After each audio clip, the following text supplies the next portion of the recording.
C'est pas quand tu as reçu la grâce que par ta prière je sois guéri. Et tu dois me toucher. Oh non, non, non. Et l'obité. Loco, loco, kiko sakola. Pour la momo inangai. Mais aussi mangai. Non, non, non. Aussi mangai.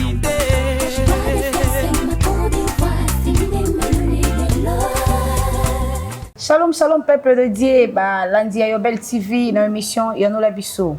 Kaka ndenge tolobaka ete Yanola Bisso eza émission tozwaka mituna na bino to memelango le docteur Jean Dida Kidinda oyo lelo lisusu aza invité na biso ya mokolo na lelo.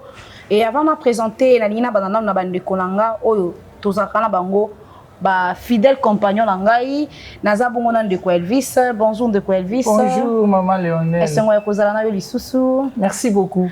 Et mon pandi nazala maman Adassa. Bonjour maman Adassa. Bonjour maman Lionel. Esengo ya kozala na yo. C'est pédimence. Merci beaucoup. Yanola biso eza émission tozwaka mituna na bino to memela mosali ya nzambe ndenge na lobaki à la personne ya docteur Jean Dida Kidinda. Oyo wapi azali avocat na baro ya Kinshasa Gombe.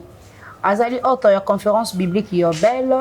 Professeur dans l'école biblique EPG et pasteur titulaire dans l'église Assemblée des disciples du Christ. ADC en sigle. Bonjour docteur. Bonjour maman Lionel. Est-ce que mingi ya kozala na yo? Ngape lokola. Merci beaucoup. Et bazwi biso na nzela pona kozanga ba numéro ekoyate ou appuyer na s'abonner pour zanga ba numéro T. Émission de leza continuité ya émission elikaki sur le ministère des anges. Toyambaki mituna na bino et yango toye nango epa ya docteur po ayanola bino. Docteur, na mituna tozwi ya balandi na biso balobi boy. Moko ya balandi lobi ozala docteur kala, ozala motei kala. Mais oteya mateya oteya ministère des anges. Lelo oye kote yango silence ya kala. Na lelo lobeli ministère des anges. Mateya yango euteli wapi po na Kinshasa babi komiso ki montazana intérêt na yenda zui mateya ya vie na ye ya komisi yango on dirait doctrine. Tozomona ngona mateya ya combat, tomoni yango na mateya ya bénédiction, tomoni. Yo lelo elibiso le ministère des anges pendant que ozala pasteur kala oteya yango te. Pourquoi ce silence dans le passé? Merci maman Lionel. Pourquoi le silence dans le passé? Si j'ai nyonso ya liloba nzambe tokoti yango na mokolo moko te na même saison te na année moko te. La Bible contient beaucoup de sujets. Et ministère des anges était un sujet pour moi qui était l'objet d'une étude approfondie pendant un long moment. Et ndé sali qui na tant on a vérifié, na moni que je suis dans les bons. C'est vraiment un enseignement que je peux partager avec le peuple de Dieu. C'est pourquoi le oyo na te yango. Voilà la raison qui peut justifier silence pendant ces longs moments. Et je peux profiter aussi de le dire que Bandeko Mingi, Babo Sanrake, même la Bible déjà, si énonça déjà sujet wana, bien que Zala qui pensa longuement développé, il fallait que nous disposions maintenant le temps pour examiner en fond pour que Bissoto pour développer en gros, élargir l'espace pour la compréhension. Donc, bandeko pena nous battre yango to ngolo bakie na nous maye le fongwa mi bango te. Tango ko fongwa ba côté yango. Pas nécessairement parfois pena ba 8 ans te. Parce que so tant même na Bible, ils ont un sujet belé, ta ezalakité. Jésus a sali ba miracle belé, Jean 20 25 azoloba. Christ a fait beaucoup de miracles, mais ba comment yango nyo sauté parce qu'ils ont manqué le temps. Hébreux chapitre 9 verset 5. Au sujet, il y a ma composante, il y a tabernacle, il y a chérubin, tout ça. Ce n'est pas le moment de parler de ces choses. Ils ont manqué ces moments-là. Ce que je pense aussi dans le même texte, il y a Hébreux chapitre 11, verset 32. Le temps me manque pour parler de peut-être pas. Donc c'est ça le temps et on le ministère des anges. Pour moi, c'est ça le temps qui m'est disposé. Ok. C'est ça. Merci beaucoup, docteur. Docteur, la fois passée, au ministère des anges, ça fait partie intégrale de l'évangile. Mais la question qui se pose est c'est quoi le rôle en fait, du ministère des anges dans le salut des âmes? C'est quoi le rôle? Oh oui, cette question-là, je pense avec le premier numéro déjà, Tokoki Kozo. Le rôle, je dirais, c'est le rôle d'assistance. Hébreu 1,14, je reprends encore l'écriture. Les anges, ce sont des esprits qui sont aux côtés de Dieu et Dieu les a envoyés pour exercer un ministère en faveur des saints. Donc c'est un rôle d'assistance aux saints. Rôle de la pour la kosunga. Bazara vraiment pour la kosunga biso. C'est ça les rôles. Alors, Nalanda Kyo, na songe la même vidéo, où tout ça la fois passée. J'ai entendu une phrase. Au lobby, quand on parle du ministère des anges, c'est une question doctrinale. Mais vous faites asseoir toute une doctrine car on a versé mon corps. Parce qu'apparemment, le seul verset qui évoque le ministère, de manière littérale, les versets le reste des accords fait aux autres côté on dirait. Non. Maman Lionel P. Olingi phrase je vais rencontrer ça. Vous dites qu'il y a un seul texte. Mais depuis que j'ai commencé sur le ministère des anges, la fois passée, j'ai donné beaucoup de passages. Et aujourd'hui, j'aurai encore d'autres passages à donner dans 26 textes. Ce qu'il faut savoir, c'est quoi? Les textes de Hébreux 1,14, c'est les textes qui présentent de manière explicite qu'il existe un ministère appelé ministère des anges. Ça, c'est la terminologie. Mais le fond, le contenu n'est pas seulement dans ces textes de Hébreux 14. La fois passée, je vous ai dit ceci. Hébreux 14 a présenté son mandat général à l'ange. Balobi a envoyé pour exercer un ministère. Quel est ce ministère? Et humanité. Ne voyez-vous pas qu'il nous faut une analyse combinée avec les autres textes pour tout le monde un mandat spécial? Mandat spécial, ce sont des tâches spécifiques pour chacune des missions. La terre est dans Bâtien, chapitre 1er, verset 20 à 21, Gabriel Liboso, il y a Joseph Azolobani. Il y a 4 tâches à accomplir. Il y a consolider les balles dans le Kabwana. Il y a expliquer source origine ya Zemi ya Marie, aye pas pe sa kombo ya bébé en Robotama, il doit être appelé Jésus, aye pas expliquer Jésus en gros, quelle est sa mission messianique, c'est pour sauver le peuple de son péché. Waneza siko bataille spécifique. Hébreux 14 à l'obi, ils ont été envoyés pour exercer ce ministère. Quel est ce ministère et humanité? Comment je vais m'asseoir seulement avec un tel texte? En combinant avec les autres textes, on voit des missions spéciales où il va compris. Nazonge pas maman Lionel Nazoba qui va fait, verset 40 pour le reste ça va fait. La Bible dit ceci. 1 Corinthiens 11 verset 6 et 11 dit c'est Zolbanini. 11 aussi et Zolbanini a dit ces choses leur sont arrivées pour nous servir d'exemple. Ces choses leur sont arrivées, ce sont des faits mais qui deviennent des exemples didactiques ou bien des leçons à tirer. Quand tu parles, chaque fois, moi, quand je relève les textes qui abordent la présence des anges ainsi que leurs interventions, il y a fait et ça peut terminologie. On a un ministère, Moussala. Remarquez dans les Écritures, ici, quand nous sommes en retard, il y a un ange. Mais docteur, c'est par rapport au ministère, au ministère de la parole du Saint-Esprit. Au il y a une Bible, bêta, c'était. Mais il y a un ange, il y a un batiki. Il y a aussi un ange, il y a mais non, ministère de la terminologie ministère. Pas verser nos Bible sur le ministère. Tant que Zacharie, Azo Pesa Samoké, sauveur, puissant sauveur, nous est pas comme ministère. Bino bolingi ba verser nos. Kasi yango neto zolo baki, ozolo mosala ngo doctrine pendant que ça n'a pas fait à Léonel. Na compléter maman Léonel, pasteur. Lelo vraiment faut à la près hein. Je suis prêt déjà. Je suis prêt papa Elvis.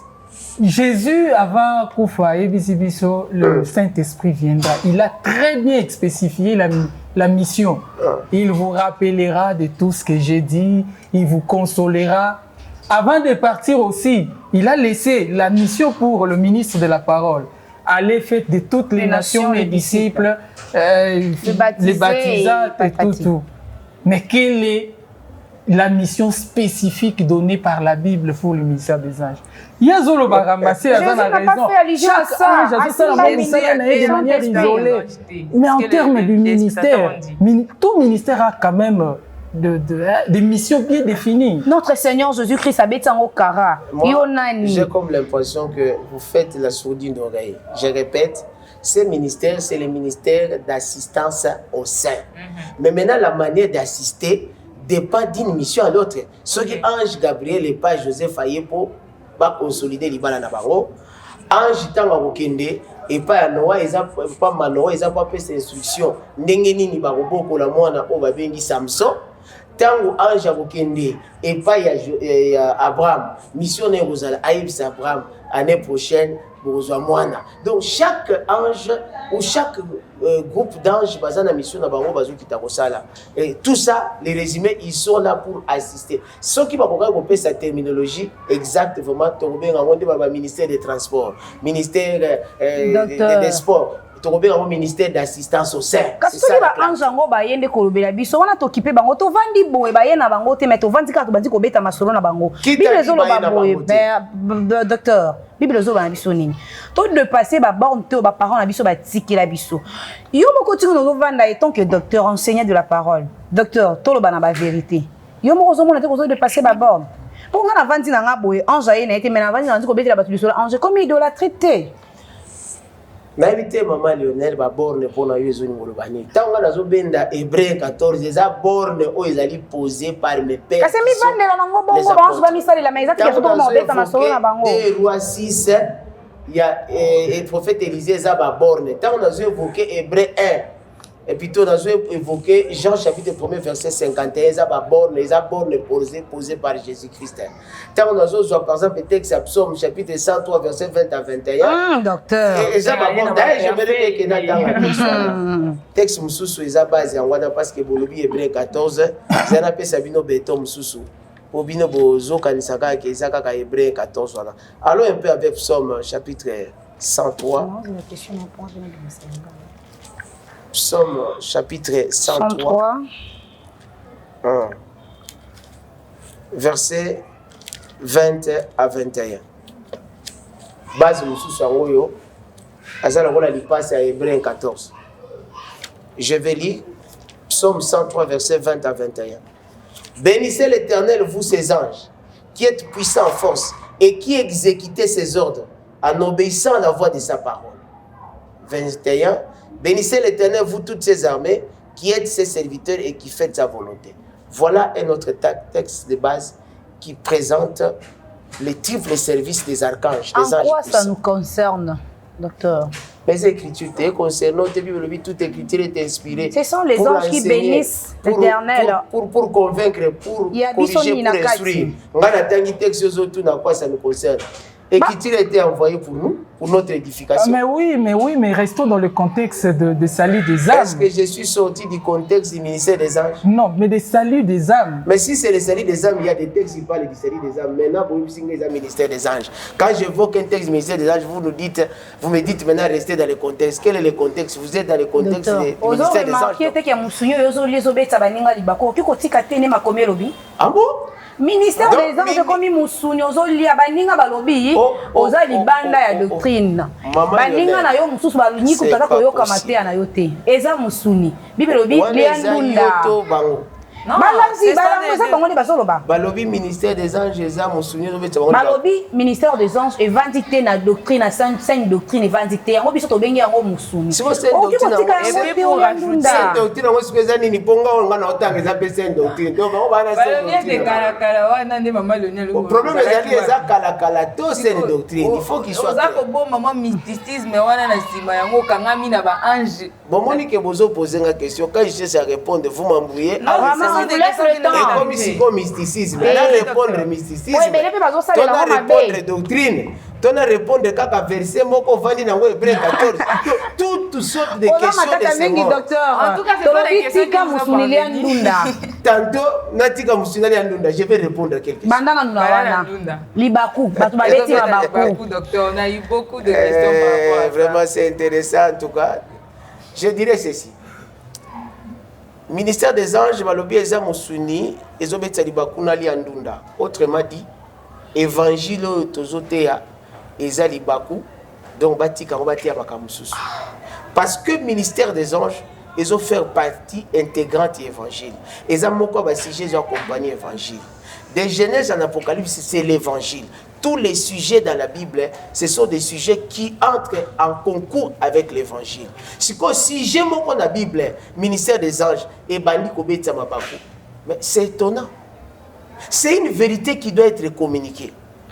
Les lois se sont ange. nabino no subo vandia nani amona ba ange bango nde bazokoma banani bamona ba ange biso tomona te siko toyebi ndeni ka ba ange bazalaka. C'est parce que il y a eu un certain livre appelé la Bible qui nous a informés. Et si nous nous sommes informés de l'existence des anges, pourquoi ne voulez-vous pas que baninga mususu to informé que les anges existent et ils opèrent? Ça serait vraiment une grande... Maman Léonel. Ça serait de la mauvaise foi, voudrais-je dire. Pardon. Je termine. C'est très dangereux lorsqu'on a la vérité et on vous dit, côté la vérité, t'es pour les alibako. Évangile, vous savez pourquoi Jésus est mort? C'est parce que pour les Juifs, son message était... Un scandale. Un scandale, une pierre d'achoppement. À la charité. Pierre et Paul, parce que leur message était un scandale pour les Juifs. Donc, docteur. Baboya ou Tikango va continuer. Romains chapitre 1 verset 18 déclare. D'ailleurs, j'aimerais bien que Botanga texte, on peut lire ensemble avec vous. C'est très important. Romains. Ça c'est dangereux vraiment si les gens commencent à présenter un tel aspect des choses, la vérité qu'on prêche. Non, suivant les textes. La Bible déclare ce qui suit. Romains 1, 18. La colère de Dieu se révèle du ciel contre toute impiété et contre toute injustice des hommes qui retiennent injustement la vérité captive. Bible dit kanda na nzambe eza likolo ya mutu nyonso ayebi vérité mais bombi yango alingi koloba yango te. Laissez-moi vous dire qu'en vertu de ces textes, nous avons trois façons de tenir la vérité captive. Soit on peut opter le silence, soit la frilosité, soit également la falsification. Qu'est-ce que j'entends par le silence? Et comment ça c'est le silence, telle la vérité, c'est retenir la vérité captive. La frilosité, timidement,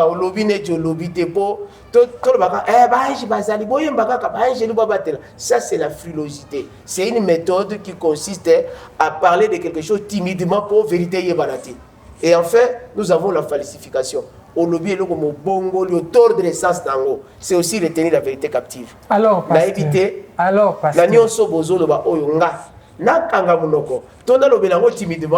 tordre le sens à ministère des anges pour que nous retenions la vérité captive et quand nous avons nini et beti bango babako. Alors, puisque vous êtes décidé, vous êtes déterminé. Non, c'est pas moi qui suis décidé, c'est la Bible qui elle-même est décidée. Vous donne l'autorité, il y a qu'à décider, il y a côté Alors, il faut expliquer biso makambu bien. Vous avez parlé l'autre fois de trois composantes du ministère. Ministère du Saint-Esprit, ministère de la parole, ministère des âges.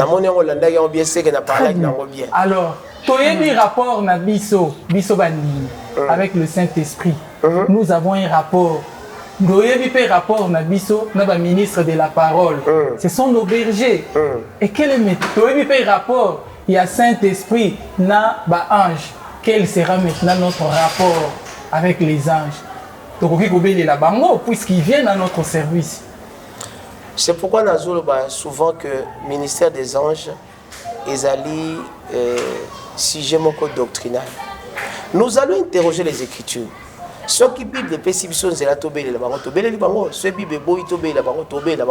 c'est pas à moi de répondre, mais c'est à interroger les Écritures. Que dit la doctrine? Faisons parler alors les Écritures. Hébreu 14 à l'obi. Ata côté que ça on se l'attendait des obédients de Bako. Oh non, kaka verset moko. Nazo obligé siko soki natangi na belela kaka ke verset yango ya ministère. Bango peka bani bazo belela ki ukangami na yango. Mais Psaume 103 natangi 20 à 21 babi ba ange ba yoka ba ordre encore no ba kiende pasteur na bango ngezanga te. Wana natangi ezaka Hébreu 14. Bango bana balandi. Hébreu 14 même tuna yake pa na bino balandi na zomona bango defona ya no la bino bango komela bango lina ya no la bango ndenge nini bazo landa ngai nazo répondre na bino. Ya no la biso. Hébreu 14 lobby, ne sont-ils pas tous des esprits envoyés pour exercer un ministère en faveur de ceux qui doivent vériter le salut? On a souligné le terme envoyé pour. Okay. Il y a des mots envoyé et il y a pour, des expressions. Quand on parle d'envoyer, tout le monde a un mandat. C'est un cahier de charges. Et le mandat, je tiens déjà à vous signaler que Hébreu 14 est un mandat général. Moussala Ngoyebanité, Batindi Bango Sa Moussala. Mandat spécial, n'est autant à verser Moussou Oyo, Bande Gomoso Abé Rango va faire. Mais ça, un mandat spéciaux. Parce que Hébreu 14 est un mandat général. Et ça, un mandat spéciaux Oyo Makomi et Zopé Sabiso. Envoyé pour il y a un ordre de mission avec une mission précise, avec un objectif. Ordre de mission veut dire permis d'agir. Nous agissons parce qu'on nous a donné le plein pouvoir. Gabriel Azoyebissa, Zakagabi, j'ai été envoyé. Ange messager Azoyebissa, Daniel, j'ai été envoyé pour t'ouvrir l'intelligence. Ils sont envoyés vers nous les hommes. Ce qui biso siko batu, tu amorcer des marches à aucun vers les anges. Quel est notre mandat? Et quel est notre ordre de mission? Aucune écriture ne nous donne la latitude ou la permission d'aller vers les anges. Donc, tu peux obéir là-bas, acheter. À notre faveur, mais puis donc, docteur, ceux qui n'ont dit bien, nous, on n'a pas droit Yakobé là-bas. Ange, on n'a pas droit en fait, Bakoko, ça sans avis n'abisso. Ils peuvent tout faire sans que ce soit. Oui, na koki ko sungayo. Tango le baké na kolanda au docteur au lobby que ezapengate. Na si cité na baksono ma commis parce que au lobby na zaka na 14. C'est ça, docteur. Juge chapitre 13 verset 8. Manoa moi si na yebise que mutumo ka yela ngai ayebisinga bobo pour na mwana tokobota.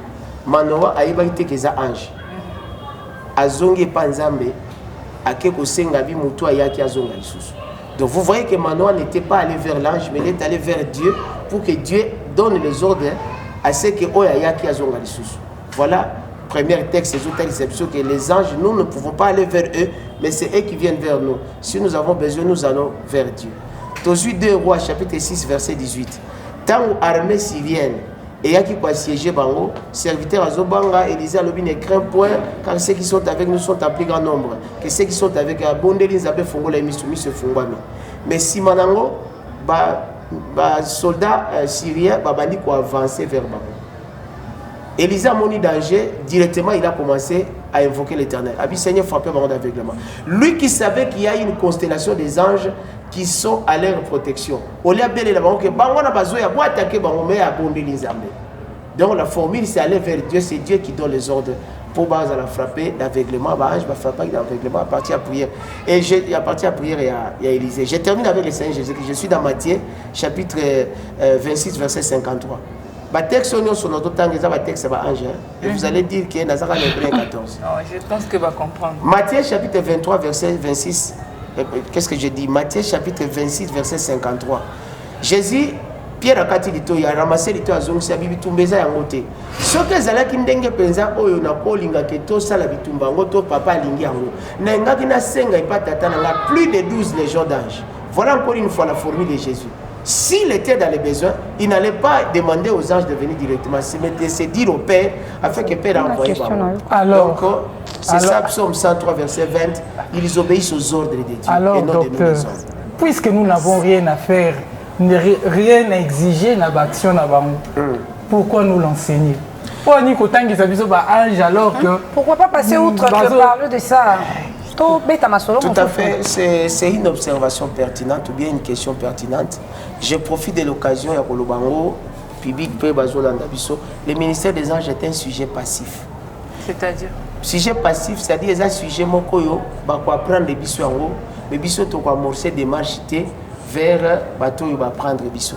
Au moni Élysée, fongola emis amona. Zamba fongoli serviteur emis amoni ba ange. Si manango ni neyaki. Et l'autre. Mais si quoi la question se pose. Tant que Élysée a joué sa serviteur n'a que bao bazana bisou. Je renvoie cette question à Élysée.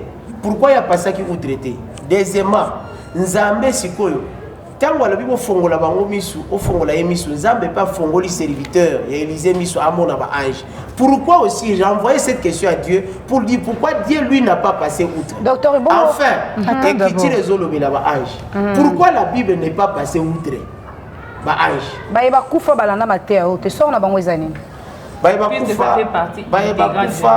balanda matéo ya ministère des anges té, sort na bango ezani. Ministère des anges les appuis à Kolongola biso ko banga la tia qui na numéro le kaki et longola biso ko banga et mettre et pesa biso et mettre biso en confiance. Moto akufa. Ministère des anges au sunge na nini. Vu que le ministère des Anges fait partie de l'évangile, c'est qu'on bénéficie de la santé. Si je dis ministère des Anges fait partie de l'évangile, il faut voir que l'évangile est une grande composante qui a plusieurs sous-thématiques dedans. Évangile, c'est que Genèse et Apocalypse, ils ont fait partie, il y a évangile. Mais évangile, c'est quoi? Ils ont un aspect d'amour. Nous avons évangile au sens strict. Quand on nous dit l'évangile de la croix, Yesu akufeli biso ne kulusu mukolami sato asekui évangile wana thématique wana la croix de Golgotha. C'est une thématique de l'évangile, mais bah si j'ai un souci de les faire partie évangile. Si j'ai zobi qui s'abisso yango wana, mais oyoke ba ange Yesu asekui, ba ya kolongola libanga pour bien informer biso que Yesu asekui, ata be informer biso ti. Docteur. Ba ange batindi bango babatela biso. Ata biso toyekoli bango te ba obatela biso kaka. Ezana ngona impact, attends, ezana impact te la salut na biso. Bato bakufa so na bango ezani. So na bango ezake ministère des anges ezo sala. E bango ba yebite, ba yebipe parce que je vais vous expliquer. Quand Moïse est mort, et Bembenaye ange Michael ba wela ngona Satan. C'est le ministère des anges alors Moïse a koufi azo ebele oté etikali kaka masi ya pamba ye molimo sekei me bawo ebele. C'est le ministère des anges qui opère dans muto kufa. Luc 16 22 etali sibiso qu'il existe des anges funéraires ba protocolaire funéraire angélique bazalaka babi homme riche a koufi akena lidita Lazare a koufi ba ange ba yekozo ba meme na saint d'Abraham. Si vous avez un ministère des anges accompagnés à Bango, ange de Bango est passé à Abraham. Il y a un Abraham. Ministère des anges. Docteur, Bible est Bible quand l'ennemi viendra comme un fleuve, l'esprit de l'Éternel le mettra en fuite. Docteur Mabandeli, quand l'ennemi viendra comme un fleuve, l'esprit de l'Éternel le mettra en fuite. Très bien. Bana nzambi bazana Yesu. Au nom de Jésus bademo bakimi. Basuki wana te babakiseli bango Saint-Esprit pour bengana banguna. Bazana l'esprit, bazana Seigneur, Jésus et le Saint-Esprit. En cours on même biso ministère des anges on dirait Yesu azo kokaté, Saint-Esprit azo kokaté et ministère des anges desko ya monde ya pomba ya makasi. Pendant que Yesu aza likolo ya ba ange et puis aza likolo ya ba démon. Qu'est-ce que tu veux insinuer par là? Je ne te comprends pas. Je veux dire ceci, docteur. Je t'ai saisi. Si le ministère des anges, Saint-Esprit soit salarié, soit sala. Je vais m'expliquer. Oui. À moins qu'ils aient de la mauvaise foi de la part d'Abine. Non, ils ont mis tout na outil pas balade. À t'entendre dire, c'est comme si au niveau de Basco qui est ministère des arts manquant à Saint-Esprit. Ministère des anges, les athées ont dégainé. Autant que les textes, ou évoquer texte moko. Si ma mémoire de me trahit, c'est Isaïe 59, verset 19. Et so, quand l'ennemi vient partir, quand l'ennemi vient comme un fleuve, l'esprit éternel le mettra en fuite. On tourne dans la situation. Bien que ça tourne na yote. Il est écrit. Est-ce que vous voyez qu'il est aussi écrit? Docteur, répondre à Bissot. Daniel, chapitre 10, verset 13. Daniel a semblé le message routier par Nzambé. Satan Kangiango dans l'espace. A Kangi ange messager. Saint-Esprit a zalaki à pouvoir que nous libérer. Yende mutabunde la kabiso. Quand l'ennemi viendra comme un fleuve, l'ennemi a comme un fleuve. A Kangi messager ya Daniel. A Kangi ange messager. Saint-Esprit a zalaki à pouvoir kangola ange. Donc tota Saint-Esprit mpanzi na makambo bitumba. Non non, aza mpanzi te babi quand l'ennemi viendra comme un fleuve, il pas bundaka. Mais mutu azana rôle na ye. Rôle à libérer message wana zalaki paria. Attendez, les gens qui parlent, il y a Saint-Esprit, les gens qui parlent, il y a Ange Michael.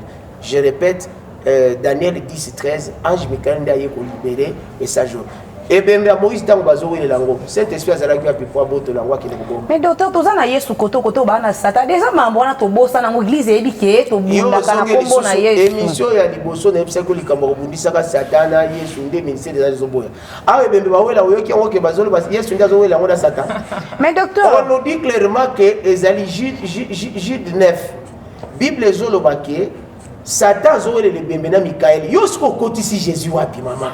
Docteur. Satan babundana Yesu te babundana Michael. Yesu aza mninga na ite. Je le répète, c'est ça le ministère des Anges. Je suis là, na moni ba demande ko mo benga na bango cordon na kombo ba ange allez bima na kombo ba ange pour dire la confusion docteur so benga ba na kombo ange buki doctrine ti bible le bique to chasser ba demande na kombo Yesu na ba ange te ba ke pété voilà yo buki doctrine na te au ministère des Anges pété ya bongo te en tout cas merci beaucoup docteur Ngongeza Muke bituna eza ebele okozala lisusu invité na biso na numéro ekoya et pendant quelques minutes au tali caméra au petit message na yo par rapport ya numéro ya lelo na balandi ya Yobel TV. Merci. Ce que nous pouvons retenir lelo ezali était ministère des Anges eza maté à solo kate parce que na okaki à un certain moment côté ici makama mysticisme bien que na kipa ipenza ngote parce que ngana yebi monde wana te na ça la paix ngote ngana zotanga ba verset tokoki ko benga ngo mysticisme te donc ministère des Anges eza mysticisme te eza maté à sainte doctrine. Ce que nous pouvons retenir dans le numéro à l'élo ezali était ministère des Anges est un sujet passif.